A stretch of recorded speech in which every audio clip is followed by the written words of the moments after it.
আজকের ভিডিওতে আপনাদের সাথে আমি বড়ি আচার রেসিপি শেয়ার করব। তো আমি কাঁচা বড়িটাকে পাকা করে নিয়েছি, এখন এটাকে দিয়ে আমি আচার বানাবো। তো তার জন্য আমি নিয়ে নিচ্ছি শুকনো মরিচ, 5 ফোড়ন, এগুলোকে আমি এখন টেলে নিচ্ছি। আর সাবধানে টালবেন যাতে করে পুড়ে না যায়। টালা হয়ে গেলে মরিচ আর 5 ফোড়নকে আমি গুঁড়ো করে নেব। গুঁড়ো করে নিয়েছি, দেখতে পাচ্ছেন। এরপর নিয়ে নিয়েছি একটা পাতিল, এখানে নিয়ে নিয়েছি আধা কাপের থেকে একটু বেশি সরিষার তেল। এরপরে পুরো একটা রসুন কুচি এখানে দিয়ে দিচ্ছি আমি। আর হ্যাঁ, একটা কথা বলে রাখা ভালো, আমার যদি ভিডিওতে কোনো ভুল ত্রুটি হয়ে থাকে বা রান্নার কোনো ভুল হয়ে থাকে তাহলে অবশ্যই ক্ষমার দৃষ্টিতে দেখবেন, কারণ আমি কোনো পুরো রাঁধুনি না, তার জন্য।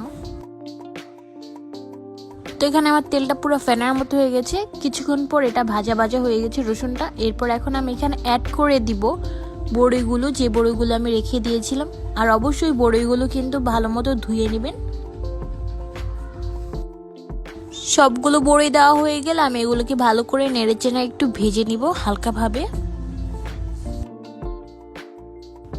এরপর এখানে অ্যাড করে দিব আমি চিনি। এখানে আমি 3 কাপের মতো চিনি নিয়েছি, আপনারা যতটুকু চিনি খান সেই অনুযায়ী নিয়ে নেবেন। আমি একটু বেশি চিনি খাই, তাই একটু বেশি চিনি অ্যাড করেছি, আপনারা আপনাদের টেস্ট অনুযায়ী দিয়ে দিবেন। এরপর আমি এগুলোকে ভালো করে একটু নেড়ে চেড়ে নিচ্ছি। আর নাড়তে নাড়তে দেখতে পাচ্ছেন যে চিনিগুলো মেল্ট হয়ে যাচ্ছে। এরপর আমি গুঁড়ো গুঁড়ো মশলাগুলো দিয়ে দিচ্ছি। এরপর মশলাটাকে ভালো করে মিশিয়ে নিচ্ছি।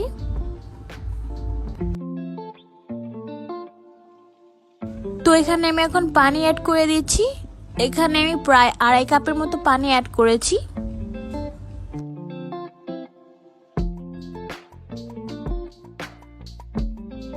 এখানে পানি অ্যাড করার কারণ হচ্ছে পানিটা অ্যাড করলে বড়িটা সিদ্ধ হবে, আর হচ্ছে ভিতরে ভালো করে মশলা আর চিনিটা যাবে, তাহলে খেতে ভালো লাগবে। আর এখানে আমি কয়েকটা শুকনো মরিচ অ্যাড করে দিয়েছি, এটা অপশনাল, আপনারা ঝাল না খেতে চাইলে স্কিপ করতে পারেন।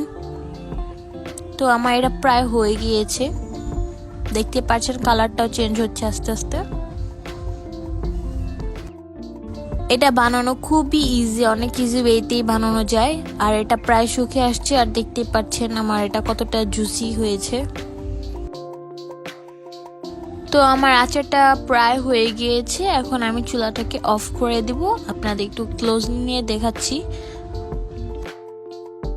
এই আচারটা বানানো কিন্তু খুবই সহজ, আর খেতেও কিন্তু অনেক মজা লাগে। আপনারা চাইলে বাসায় ট্রাই করতে পারেন। এখন এটা আমি রেখে দেব ঠান্ডা হওয়ার জন্য।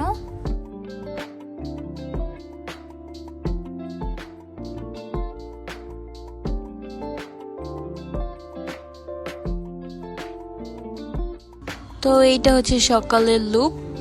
তো এটা দেখতে পাচ্ছেন সবগুলো ঝোল এটা সোক করে নিয়েছে, আর ভিতর থেকে কিন্তু এটা অনেক বেশি জুসি হয়েছে, আর খেতেও কিন্তু আলহামদুলিল্লাহ অনেক ভালো হয়েছে। আপনারা